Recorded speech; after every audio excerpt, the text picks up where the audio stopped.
Jadi dia sangat responsif. Jadi kalau dikatakan kebudayaan itu kuno, dikatakan kebudayaan itu norak, sama sekali tidak. Kebudayaan itu sangat merespon dan memberikan tempat kepada setiap persoalan. Nah, jadi kalau tidak paham.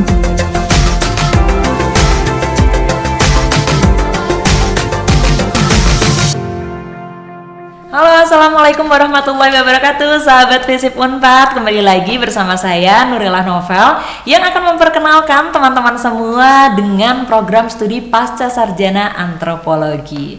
Nah, hari ini saya sudah bersama dengan dua orang narasumber kita yang luar biasa. Beliau-beliau ini adalah pengelola ya dari program Pasca Sarjana Antropologi.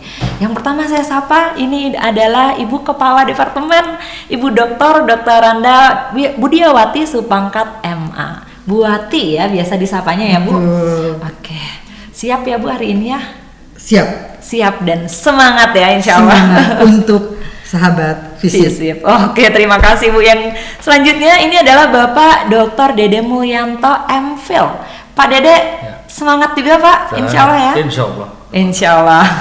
Oke, mungkin tidak berlama-lama ya, karena mungkin sahabat FISIP di sini juga pengen tahu begitu ya Bapak dan Ibu terkait dengan program Pasca Sarjana Antropologi. Itu tuh belajar apa ya gitu. Nah, ini yang mau daftar ke antropologi boleh dijelaskan mungkin oleh Pak Dede dulu ya. Ya, baik. Antropologi itu secara definisi adalah ilmu yang mengkaji tentang manusia dalam konteks kebudayaannya dan hidup di dalam masyarakat. Jadi antara masyarakat, kebudayaan dan manusia sebagai makhluk biofisik itu juga dipelajari oleh antropologi. Sehingga kalau sosiologi itu hanya mengkaji misalnya tentang masyarakatnya saja atau ilmu budaya hanya budayanya saja, dalam antropologi itu kombinasi antara karakteristik atau ciri-ciri biofisik manusia, keragaman ras dan lain sebagainya beserta bentuk-bentuk masyarakat dan produk-produk kulturalnya. Jadi tidak hanya mencakup soal seni dan segala macam yang dimaksud kebudayaan, tetapi cara hidup keseluruhan masyarakat, cara hidup keseluruhan dari suatu masyarakat, mulai dari bahasa, cara berpikir, sistem perekonomian dan lain sebagainya. Kira-kira seperti itu Pak untuk bidang antropologi itu. Oke, ini menarik ya, sosial banget begitu ya Pak ya kalau sosiokultural ya, sosiokultural. Nah, ini mungkin sedikit bocoran ya teman-teman ya, beberapa mahasiswa, calon mahasiswa maksudnya ya, siswa SMA yang berkunjung ke FISIP Unpad itu banyak juga loh Pak yang berminat dan mempertanyakan gitu ya, antropologi itu kita belajar apa begitu ya. Terus banyak yang penasaran juga, nanti kalau belajar antropologi itu kira-kira nanti akan jadi apa? Ini khususnya untuk program pasca sarjana ya, begitu. Kira-kira akan menjadi apa? Ini mungkin Bu Wati ya yang akan menjelaskan. Ya, baik. Untuk lulusan antropologi pasca sarjana khususnya banyak sekali Nuril. Sebetulnya tiga kita kategorikan ke dalam tiga kelompok atau tiga kategorisasi, yaitu praktisi, etnografer atau peneliti, dan akademisi. Namun itu tiga kategori. Tapi kalau di breakdown dia akan meluas karena bisa akademisi itu bisa dosen, bisa kemudian peneliti, bisa juga pengambil keputusan. Karena banyak lulusan kami juga yang bekerja di DPR, di MPR, kemudian di lembaga-lembaga non-pemerintahan atau NGO untuk mengambil kebijakan dan membuat kebijakan gitu kira-kira. Oke. Ternyata tuh bisa berbagai sektor ya Bu ya? Bisa sekali. Oke. Tadi udah sosiokultural, sosial banget gitu ya bahasanya, dan ternyata bisa ke berbagai sektor. Betul. Nah, mungkin pertanyaan yang menarik selanjutnya, ini kan untuk program pasca sarjana itu artinya tuh jenjang setelah S1 gitu ya. Betul. Nah, ini yang bisa daftar harus lulusan antropologi juga atau gimana nih Bapak Ibu? Kebetulan kami memang sistem multi entry, artinya calon mahasiswa bisa berasal dari bidang-bidang yang lain. Dari pengalaman kami sendiri itu bahkan dari ilmu teknologi ataupun ilmu alam itu juga bisa ke kita ya. Meskipun yang berangkat dari bidang ilmu-ilmu sosial atau humaniora itu bisa lebih cepat ya dalam proses adaptasi terhadap bidang keilmuan kita.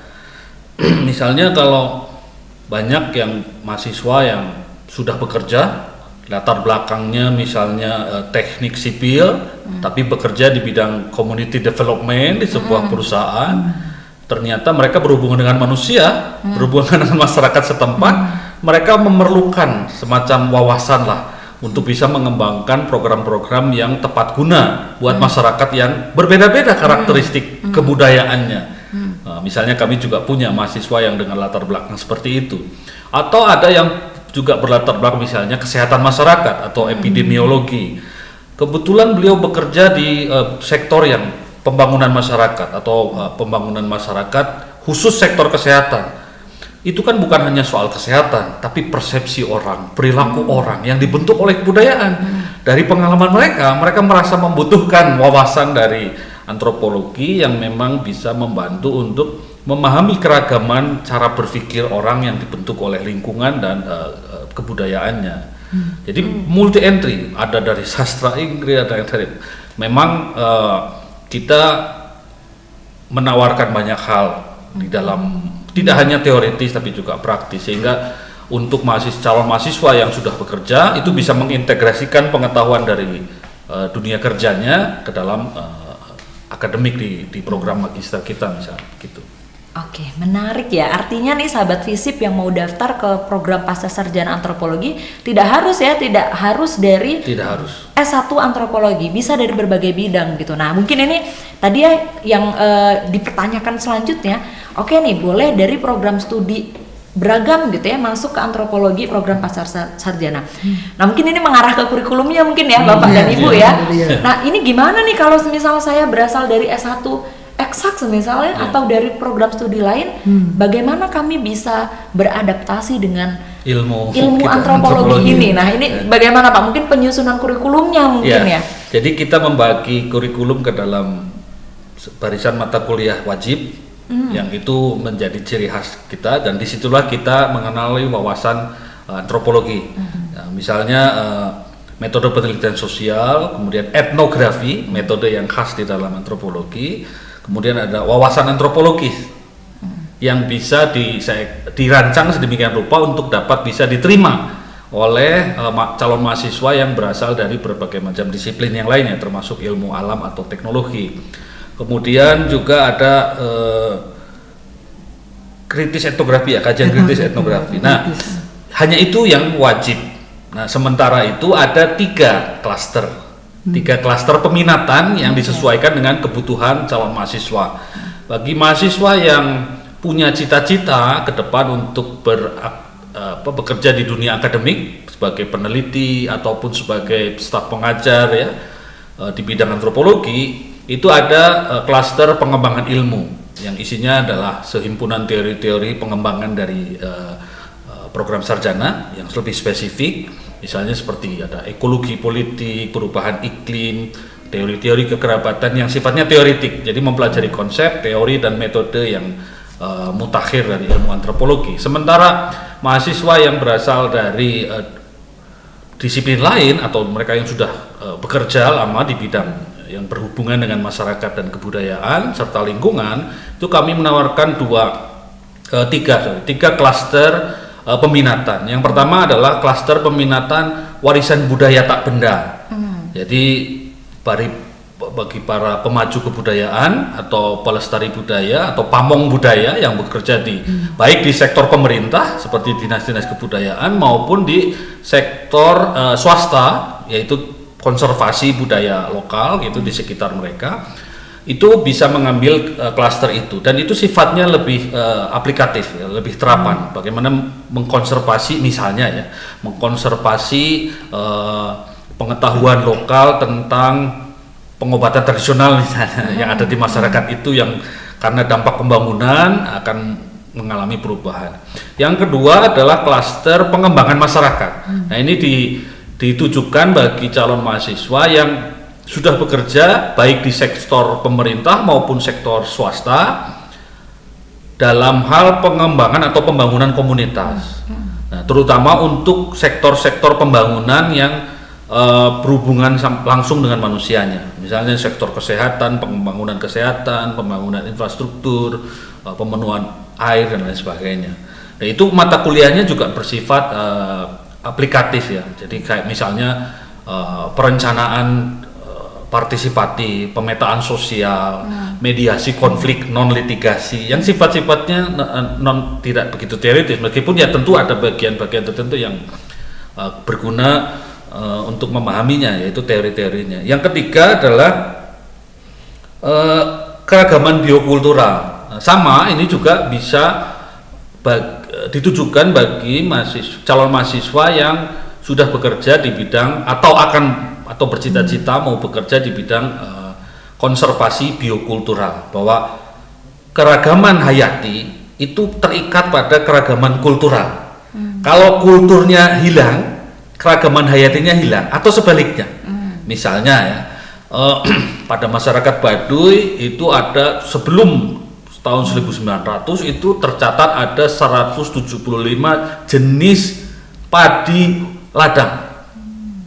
Sekarang hanya 89 tahun 2005 kemarin.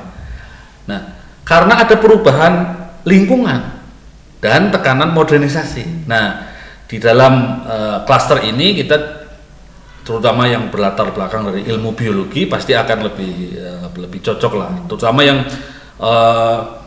yang bekerja atau berminat untuk bekerja di bidang konservasi lingkungan sekaligus konservasi budayanya, karena keragaman lingkungan kaitannya sangat erat dengan keragaman kultural itu sendiri. Jadi dari kurikulum itu kan bisa beragam entry dan beragam kebutuhan yang bisa kita tampung gitu. Oke. Kayaknya kurikulumnya matching ya ini ya dengan beragam tadi ya, multi entry tadi ya, dari beragam latar belakang program studi yang mungkin berbeda begitu. Nah, karena program pascasarjana ini kan ada 2 jenjang ya, Bapak Ibu ya.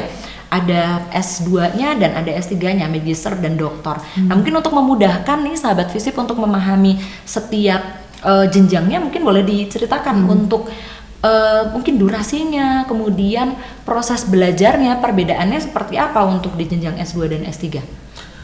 Ya, berdasarkan peraturan menteri, kita dituntut untuk menyusun kurikulum yang memungkinkan mahasiswa bisa lulus hanya 4 semester.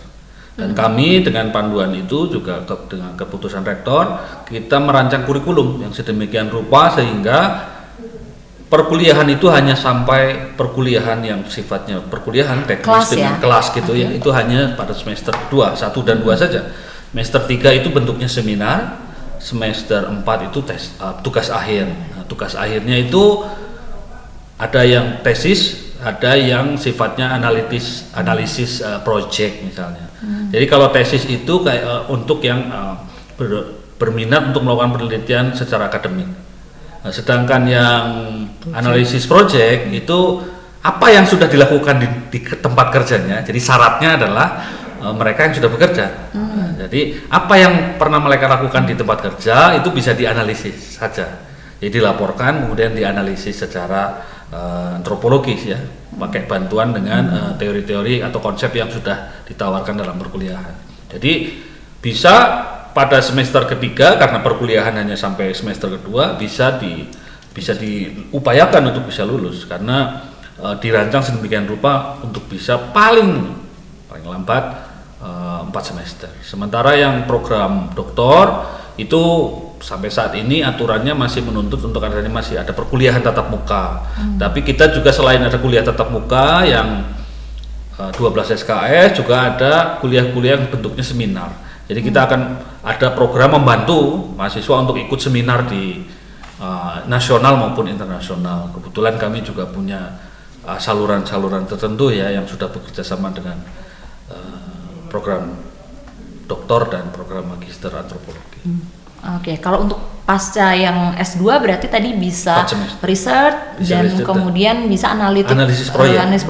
Kalau buat yang S3 berarti hanya by research saja ya? Oke, berarti setelah semester berapa itu Pak bisa by research untuk yang S3? Itu bisa semester 3 lah. Bisa semester 3. Oke, jadi dari semester 3 sampai dengan maksimal berapa? 6 semester ya? 6 semester. 6 semester atau 8? 8 ya? 8 paling lama. Paling Oh, lama. paling lama 8 semester. Kalau 6 semester sudah selesai. Oke. Oke ya, oke. Nah ini nampaknya kalau dulu ya, zaman dulu mungkin persepsinya kalau kuliah tuh lama gitu ya. Ternyata sekarang kurikulumnya sudah sangat memudahkan ya, Ya, memberikan betul. kesempatan untuk lebih cepat gitu. Tadi yang sudah bekerja bisa pekerjaannya dianalisis saja Ya, gitu betul. ya. Dibawa ke kampus, dianalisis pakai konsep. Oke, iya. Jadi nggak mulai dari nol Enggak. banget gitu Boleh ya. tambahkan sedikit? Silakan Ibu. Bagi teman-teman FISIP yang ingin masuk antropologi tapi tinggalnya jauh dari Pulau Jawa. Pulau Jawa, bisa memanfaatkan hybrid Fasilitas. system Ya. yang Oke. ada di Unpad yang Ya. memang menjadi konsepnya Unpad. Jadi maksudnya bisa kuliah dari tempat kerja dan pada suatu tertentu datang ke Bandung. Itu dimungkinkan. Masih. Oke. Untuk semua jenjang S2 dan S3. S2 dan S3 ya, Iya. betul. Itu menarik. Iya. Jarang tempat lain yang Iya, bisa betul, memungkinkan. Tapi tentunya tidak disarankan untuk 100% daring. Kalau bisa kombinasikan itu, ya. Oke. Nah ini menarik ya untuk yang mungkin gak sibuk tapi pengen kuliah lagi begitu ya, masih ada kesempatan. Iya betul ya, ini memang jarang gitu ya, tidak semua program studi menyediakan untuk yang program reguler ini secara hybrid begitu ya, Iya. Bapak Ibu ya. Gitu. Oke. Ini bisa menjadi ini ya catatan penting ya untuk program studi pasca sarjana antropologi gitu. Nah mungkin ada juga nih yang bertanya juga ya, kalau untuk program antropologi itu selain tadi multi entry, membuka kesempatan untuk dari yang berbagai bidang, apakah ada kontribusi-kontribusi lain seperti mitra, stakeholder dari antropologi ini dalam pembelajaran di program pasca sarjana, Ibu? Atau Bapak silakan. Iya, baik. Salah satu institusi, misalnya Badan Riset dan Inovasi Nasional, kebetulan itu salah satu juga stakeholder kita, karena dalam penelusuran lulusan juga banyak yang bekerja di situ, terutama di bidang warisan budaya ya, warisan budaya. Entah itu satu itu di BRIN tapi warisan budaya tak benda. Karena yang benda itu urusannya arkeologi. Kalau kita yang tak benda, sistem pengetahuan, bahasa, kuliner dan lain sebagainya.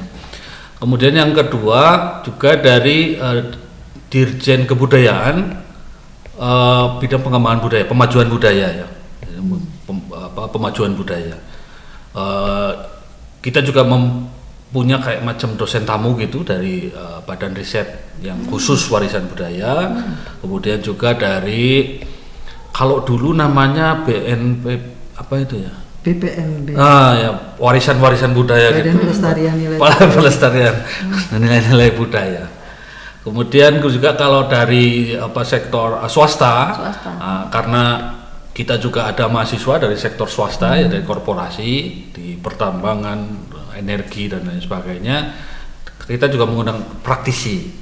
Karena di klaster pembangunan masyarakat itu kan praktisi yang lebih tahu ya, bagaimana menghadapi keragaman jenis masyarakat di satu wilayah korporasi yang sama ya, dan apa persoalan-persoalannya, memetakan masalahnya. Nah, kadang-kadang dosen itu hanya bisa memberikan teorinya, Ya, konsepnya saja. Ini konsepnya ini, teorinya seperti ini dan lain sebagainya. Tapi mahasiswa kan perlu juga praktisi-praktisi yang memberi contoh lah bagaimana penerapan program. Jadi seperti itu. Oke. Selain juga kami punya adjunct profesor ya, yang sudah resmi dari dari Kangwon National University Korea, Profesor Kim Hyung Jun. Beliau ahli agama, antropologi agama. Tesis riset beliau itu tentang Muhammadiyah di pedesaan. Jadi kalau ada yang berminat gitu, bisa menjadikan untuk yang program doktor, Profesor Kim ini bisa menjadi juga kopromotor di kami, bisa menjadi kopromotor karena sudah resmi menjadi adjunct profesor. Ya. Selain itu kami juga punya dosen tamu asing yang pertama adalah Pak Rajendra Puri, Profesor Rajendra Puri. Beliau dari Universitas Kent di Canterbury, Inggris. Beliau ahli ethnobiology and conservation. Nah, untuk yang berminat di bidang biocultural conservation itu bisa juga mendapat bimbingan menjadi pembimbing kedua atau menjadi koordinator oleh Pak Rajendra Puri. Saya kira publikasinya cukup banyak ya di luar. Kemudian yang berikutnya adalah Profesor Nur Azlan dari University Islam International Malaysia. Nah, beliau ahli medical anthropology, jadi sistem pengobatan tradisional lah. Nah, beliau medical anthropology, beliau lulusan dari Kent juga dari seperti Pak Rajendra Puri. Jadi itu yang saat ini ya. Kalau sebelum-sebelumnya kita pernah juga yang mengundang kayak ahli videografi, ahli hukum kekayaan intelektual dan lain sebagainya. Saya kira itu. Tambahan sedikit saja. Iya, silakan. Ini yang tadi yang formal. Yang tidak formal kita tuh punya korelasi yang kuat dengan universitas-universitas berbasis agama seperti UIN atau IAIN ya. Banyak lulusan kami itu adalah pengajar-pengajar di UIN, ya. Dan lulusan kami juga pun direkrut oleh mereka sehingga antropologi itu sekarang berkembang di universitas yang berbasis agama atau UIN. Oke, ini mitranya nih luar biasa ya, gitu tadi dari mana-mana, dari berbagai bidang yang tentunya mungkin mensupport dari pembelajaran. Apalagi tadi teman-teman yang nanti bergabung sebagai mahasiswa ternyata bisa ya dipromotori atau pembimbingnya itu dari mitra-mitra tadi ya. Bisa. Gitu. Dan ketiga-tiganya sudah fasih berbahasa Indonesia. Oh, karena riset mereka semua di Indonesia. Di Indonesia. Jadi kami memang mengupayakan dosen tamu atau promotor atau pembimbing kedua dari asing itu yang memang wilayah penelitiannya Indonesia. Di Jadi Indonesia. tidak perlu takut, tidak perlu takut. Iya. Mereka bisa bahasa Indonesia sudah mungkin sebelum saudara lahir. Oke. Oh, berarti aman ya masalah interaksi kalau ada yang keterbatasan, aduh pengen nih dibimbingnya sama bule gitu ya, tapi nggak bisa bahasa Inggris gitu ya, tapi aman ya berarti. Karena pengetahuan para ahli pakar ini juga Indonesia banget begitu ya. Indonesia nih sebenarnya. Mumpuni. Oke, aduh ini udah sih nampaknya mungkin bagi sahabat FISIP yang sudah tidak sabar untuk mendaftarkan dirinya di program Pasca Sarjana Antropologi bisa mengakses ya informasinya di smup.unpad.ac.id begitu ya Bapak dan Ibu. Betul. Mungkin terakhir ya sebelum kita tutup, mungkin Bapak dan Ibu bisa memberikan closing statement ya. Kenapa sih sahabat FISIP tuh harus memilih program Pasca Sarjana Antropologi? Silakan mau Pak Dede dulu atau Bu Wati ini. Ya, di tengah banyak sekali perubahan ya, dan bukan hanya banyak tapi juga pesat sekali perubahan, pembangunan infrastruktur, investasi dan lain sebagainya, ada satu persoalan yang sering diabaikan, bahwa pembangunan itu tertuju pada manusia, terkait dengan konteks ada manusianya, dan dampaknya juga baik positif maupun negatif itu dikerangkai oleh apa yang disebut sebagai struktur sosial dan sistem nilai dan segala macamnya.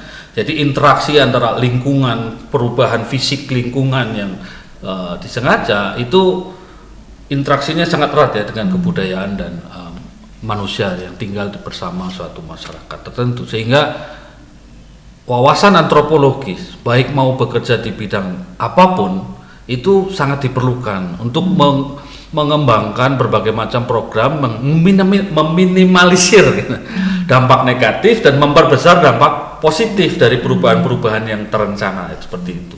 Saya kira program magister dan program doktor antropologi itu bisa memberikan tawaran yang bisa dipakai lah untuk bisa memahami persoalan yang bisa muncul di dalam masyarakat bersama kebudayaannya.